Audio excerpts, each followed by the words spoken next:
ఓం మహాగణాధిపతయే నమః. ఓం గురుభ్యో నమః. ఓం శ్రీమాత్రే నమః. పరమేశ్వర స్వరూపమైనటువంటి జ్యోతిష, వాస్తు మరియు ఇతర అనేకమైనటువంటి శాస్త్రములను మనకు అందించినటువంటి మహర్షులకి నమస్కారం. హయగ్రీవ హయగ్రీవ హయగ్రీవేతియో వధేత్తస్య నిస్సరతే వాణి జహ్నుకన్యా ప్రవాహవత్. అరుణాం కరుణాతరంగితాక్షీం ధృతపాశాంకుశపుష్పభానచాపాం అనిమాదిభిరావృతాం మయూకైః అహమిత్యేవ విభావయే భవానీం. శ్రీమాత్రే నమః. ప్రేక్షకులకి ఆ లలితాంబిక అమ్మవారి యొక్క అనుగ్రహం పరిపూర్ణంగా కలగాలని మనస్ఫూర్తిగా కోరుకుంటూ మనం ఈరోజు చెప్పుకోబోయేటువంటి టాపిక్ ఏమిటి అంటే, అసలు ధన సంబంధించిన సమస్య ఎందుకు వస్తుంది, బ్యాంక్ బ్యాలెన్స్ ఎందుకు ఉండదు, నిలువధనం ఎందుకు ఉండదు, 4 రూపాయల జేబులో ఎప్పుడు ఉండకపోవడానికి కారణం ఏంటి, డబ్బులకి ఎందుకు ఇబ్బంది పడుతూ ఉంటాం, ఒక్కొక్క లగ్నం నుంచి, లగ్నం తెలియని వారి రాశి నుంచి నేను చెప్పేటువంటిది పాటించినట్లయితే ఖచ్చితంగా బాగుంటుంది. అదేవిధంగా మరి date of birth, time of birth కూడా లేని వారు చేసుకోవాల్సినటువంటి ముఖ్యమైనటువంటి పరిహారాలు ఏమిటి, మంత్రం ఏమిటి అనేటువంటిది స్పష్టంగా చెప్తాను. ఇవి పాటించినట్లయితే ఖచ్చితంగా ఇవి పాటించిన రోజు నుంచి స్లోగా రోజులు నెలలు గడుస్తున్నా కొద్దీ 100% మీకు ధనాభివృద్ధి కలుగుతుంది. ఇది గుర్తుపెట్టుకోండి. అదేవిధంగా వాస్తుపరంగా కూడా తీసుకోవాల్సిన జాగ్రత్తలు కూడా చెప్తాను. మీనలగ్నము, మీనరాశి. మీనలగ్న, మీనరాశి వారికి లగ్నాధిపతి గురువయ్యాడు, లగ్న దశమాధిపతి గురువయ్యాడు. సో ఎప్పుడైతే గురుగ్రహం అయిందో ఈ గురువు పర్టికులర్గా ఇక్కడ ఏమిటంటే ఇది రోల్ ఎటువంటి రోల్ ప్లే చేస్తుంది అంటే, ఈ గురువు పర్టికులర్గా గురుగ్రహం ఎప్పుడైతే బాగుందో మీకు ఆటోమేటిక్గా ఫైనాన్స్ రిలేటెడ్ సంబంధించిన ఇంక ఇబ్బంది ఉండదు. ఇది కెరియర్ పరంగా సెట్ అయ్యేటువంటిది. మీ లగ్నాధిపతి, ఈ లగ్నాధిపతి పాడయ్యాడండి, గురువు బాలేడు, అప్పుడు మీరు కెరియర్ని మీరు ఎంతసేపు కూడా ఈ జాబ్లోకి సెట్ అవ్వాలని తీసుకోకూడదు, బిజినెస్లోకి షిఫ్ట్ అవ్వాల్సి వస్తుంది బుధులు బాగుంటాయి.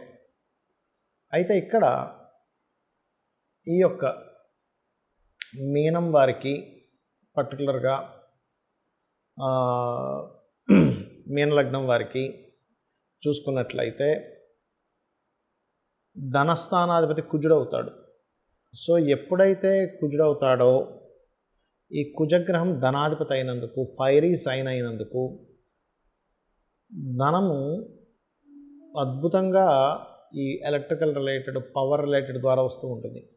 కుజుడు బాగుంటే, లేనట్లయితే అగ్ని ప్రమాదాల ద్వారా డబ్బులు పోతాయి ఒక్కోసారి వీళ్ళకి. కాబట్టి కుజుడు యొక్క స్థితి ఎలా ఉందో చూసుకోవాలి. దాంతోపాటు ఈ సప్తమ స్థానాధిపతి బుధుడు అవుతున్నందుకు ఈ బుధగ్రహం ఏదైతే ఉందో ఈ బుధగ్రహము జీవిత భాగస్వామి ద్వారా, పార్ట్నర్స్ ద్వారా డబ్బులు రావడం ఇట్లాంటి యోగాన్ని ఇస్తుంది బుధుడు. కాబట్టి మీకు పార్ట్నర్స్ ద్వారా డబ్బులు వస్తాయి అంటే బుధగ్రహం బాగుండాలి. అదేవిధంగా మీకు షేర్ మార్కెట్లో డబ్బులు పోగొట్టుకుంటున్నాము అంటే ఇట్స్ వెరీ క్లియర్, శుక్రగ్రహం యొక్క ప్రభావం మీ మీద ఉందని మీరు అర్థం చేసుకోవాలి. ఇంపోర్ట్ ఎక్స్పోర్ట్ ద్వారా మీకు శని భగవానుడు కనుక బాగున్నట్లయితే మీ జన్మజాతకంలో ఇంపోర్ట్ ఎక్స్పోర్ట్ ద్వారా ఖచ్చితంగా డబ్బులు వస్తాయండి. అయితే ఇక్కడ ఒక్కొక్క గ్రహము అంటే లగ్నాధిపతి ఉన్న స్ట్రెంత్ ఏమిటి, ధనాధిపతి ఎలా ఉన్నాడు, చతుర్థాధిపతి ఎలా ఉన్నాడు అంటే రియల్ ఎస్టేట్ ద్వారా రావాలంటే చతుర్థాధిపతి. అయితే ఇక్కడ చంద్రుడు పంచమాధిపతి అవుతాడు అంటే కళా సంబంధంగా, ఫార్మసీ రిలేటెడ్ ఇట్లాంటి వాటి ద్వారా ఇస్తుంటాడు, ట్రాన్స్పోర్ట్ రిలేటెడ్. ఇవి మనం చూసుకుంటూ మీరు ఎక్కువగా చేయవలసింది ఓం లక్ష్మీ నరసింహస్వామి నమః అనే మంత్రం చేయండి. ఖచ్చితంగా ఫైనాన్షియల్గా చాలా బాగుంటుంది. ఇక్కడ వాస్తుపరంగా కూడా తీసుకోవాల్సినటువంటి జాగ్రత్త ఏమిటి చూసుకున్నట్లయితే, వాస్తులో ఉత్తరే నిధి సంస్థితం అన్నారు. ఉత్తరంలో పొరపాటును కూడా టాయిలెట్స్ ఉండకుండా చూసుకోండి. ఇది కూడా మెయిన్గా మీకు ఫైనాన్స్ లేకపోవడానికి కారణం.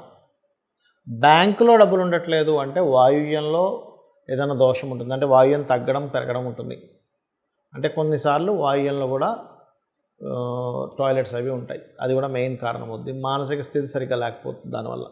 ఇక మనీయే ప్రొడ్యూస్ అవ్వటం లేదండి. అసలు ఉత్తరమేమో అవకాశాలు రావట్లేదు, వాయువ్యమేమో బ్యాంక్ బ్యాలెన్స్ ఉండట్లేదు, అసలు మనీ ప్రొడ్యూసే అవ్వట్లేదు. ఆగ్నేయంలో చాలామంది టాయిలెట్స్ పెట్టడం వల్ల కూడా జరుగుతూ ఉంటుంది. స్త్రీ మూలకంగా ఇబ్బంది కూడా వస్తూ ఉంటుంది. అదేవిధంగా తెలియకుండా ఇంట్లో దక్షిణ నైరుతిలో బీరువా పెట్టి అక్కడ మీరు ధనం పెడుతుంటారు. అది వేస్టేజ్ జోన్, దానివల్ల వేస్టేజ్ అవుతూ ఉంటుంది. పడమర వాయువ్యంలో కూడా తెలియకుండా మనీ పెడతారు, దానివల్ల కూడా మీకు మనీ మీద అంటే ఎంతసేపు పోవడమే బాధ అనేటువంటిది జరుగుతుంది. సో వాస్తుపరంగా ఈ జాగ్రత్తలు తీసుకోవాలి. ఇక మరొక విషయం ఏంటంటే, ఇక్కడ నాకు జన్మజాతకం లేదు, ఏమీ లేదు, కానీ విపరీతమైనటువంటి ధన ఇబ్బంది పడుతున్నాను అనుకునేటువంటి వారు, ఒకటి ఓం ధనాధ్యక్ష ధర్మాధ్యక్ష ధనధాన్య వివర్ధనీయ నమః, ఒకటి ఓం సంపత్కరీ సమారూఢ సింధుర వ్రజసేవితాయే నమః, ఈ రెండు చేసుకోవచ్చు. అలా కాదు, ఫైనాన్స్ వల్లే నాకు గొడవలు ఎక్కువగా అవుతున్నాయి, ఆ గొడవలు తగ్గాలి, ఫైనాన్స్ రావాలి. కొంతమంది చూడండి, డబ్బులు ఎవరికో ఇచ్చారు, వాళ్ళ వల్లే బాగా గొడవలు అవుతూ ఉంటాయి. అలాంటప్పుడు 2 మంత్రాలు చేసుకోవాలి. అదేమిటి అంటే, ఓం నవవిద్రుమ బింబశ్రీ న్యక్కారి రతనచ్చదాయే నమః, గుర్తుపెట్టుకోండి. అదేవిధంగా ఓం అపర్ణాయే నమః చేసుకుంటే అప్పులు కూడా తగ్గుతాయి. అయితే మనకి చూడండి, కొన్ని మనకి వీడియోల్లో చెప్తూ ఉంటారు, చాగంటి వారు కానీ సామవేదం వారు కానీ మనకు వీడియోలో వస్తుంటాయి, లక్ష్మీ స్థానాలు ఇవి లక్ష్మీ స్థానాలు. అవేమిటి అసలు? ఆ లక్ష్మీ స్థానాలు అయితే వాటిని ఏం చేసుకోవాలో చెప్తానండి. ఫస్ట్ ఒకటి ఆవు వెనుక భాగము అంటూ ఉంటారు. అంటే ఆవు వెనక భాగం అంటే ఏం చేయాలండి? లక్ష్మీ స్థానం అంటే ఆవు వెనక భాగాన్ని దండం పెట్టుకోవాలి, నమస్కరించుకోవాలి. ఇలాగ ముందు భాగాన్ని నమస్కరించుకోకూడదు, ఆవు వెనక భాగాన్ని నమస్కరించుకుంటే లక్ష్మీ అభివృద్ధి వస్తుంది. ఎందుకు అంటే, గోవు దగ్గరికి లక్ష్మీదేవి వెళ్ళినప్పుడు గోవు ఇచ్చినటువంటి స్థానం అది, అందుకే ఆవు వెనక భాగంలో లక్ష్మీ స్థానము, ఆవు యొక్క మయంలో కూడా లక్ష్మి ఉంటుంది అంటారు. రైట్. ఇక రెండవది ఏంటి? ఏనుగు కుంభస్థలము అంటూ ఉంటారు. ఏనుగు కుంభస్థలంలో ఉంటే ఏమిటండి అంటే, ఏనుగు కుంభస్థలాన్ని కూడా దండం పెట్టుకోవాలి, అది లక్ష్మీ స్థానం. అంటే ఏమిటి?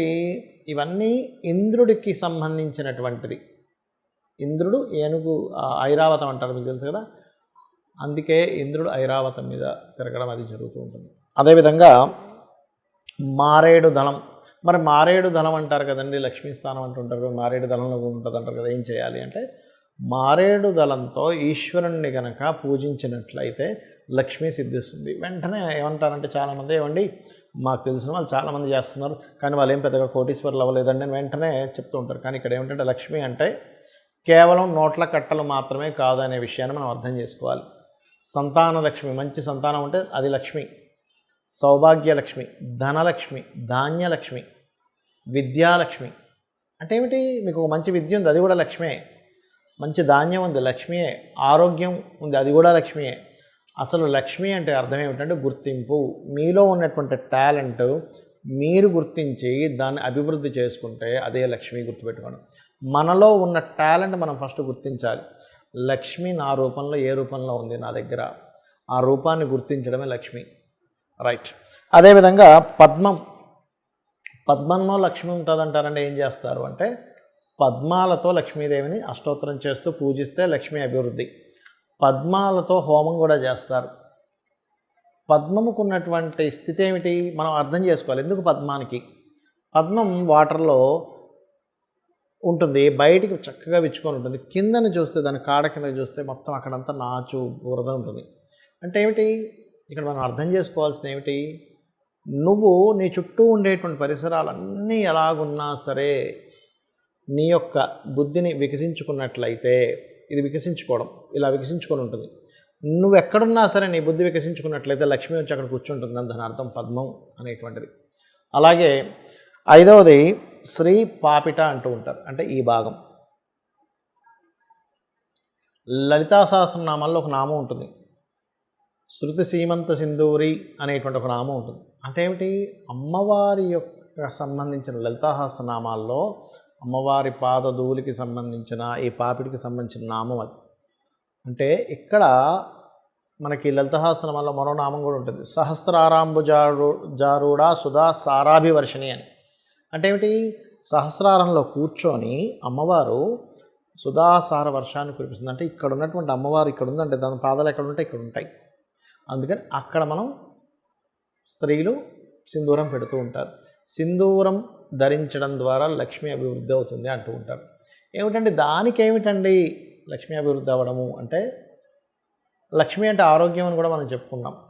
మనము మన చుట్టూ ఉన్న ఆరాతో లోపల ఉండేటువంటి నాడి ఏదైతే ఉంటుందో నాళ్ళు ఉంటాయో దాని ద్వారా కూడా లక్ష్మీ సంబంధం ఉంటుంది. ఎట్లాగా మనకి హెల్త్ బాగాలేదు, లక్ష్మి పోయింది. ఆరోగ్యమే కదండి అన్నిటికంటే ముఖ్యం. ఎంత డబ్బున్నా హెల్త్ బాగాలేదు అనుకోండి ఏమంటారు, అమ్మో డబ్బులు లేకపోయినా పర్లేదు కానీ ఆరోగ్యం బాగుండాలని అంటాం.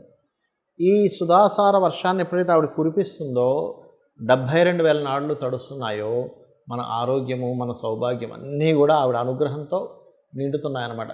దానికి ఆవిడ కృతజ్ఞతగా ఇక్కడ పెడతాము. ఇక్కడ ఎప్పుడైతే ప్రెస్ చేస్తుంటారో కొన్ని మనకి సనాతన ధర్మంలో ఏంటంటే ఇది థర్డ్ ఐ అంటారు, ఇక్కడ ఆజ్ఞాచక్రం ఉంటుందంటారు. అలాగే ఇక్కడ సహస్రారం సంబంధించినటువంటిది ఉంటుంది. కాబట్టి ఇక్కడ ఇలా ఎప్పుడైతే సింధూరంతో చేస్తుంటామో ఇలాగా స్త్రీలకి ప్రత్యేకంగా పాపిట మధ్యలో అది గొప్ప యోగంగా మారుతుంది. అదే కాకుండా భర్త ఆయుష్ని పెంచుతూ ఉంటుందని చెప్తూ ఉంటారు. భర్త కూడా లక్ష్మీ కదండి, వాళ్ళకి భార్యకి భర్త లక్ష్మి, భర్తకి భార్య లక్ష్మీ స్వరూపము. అంటే లక్ష్మి అంటే ఇక్కడ కేవలం డబ్బులో ఒక స్త్రీమూర్తిలో చూడడం కాదు, క్షేమం కలిగించేది గుర్తింపునిచ్చేది లక్ష్మి అని అర్థం.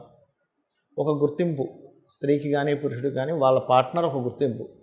ఈ రకంగా ఇవి చేసుకుంటూ నేను చెప్పినటువంటిది ఒక్కొక్క లగ్నానికి ఏదైతే చెప్పానో ఇవి చేస్తూ మీరు లక్ష్మీ అనుగ్రహం పరిపూర్ణంగా పొందాలని మనస్ఫూర్తిగా కోరుకుంటూ శ్రీమాత్రే నమః.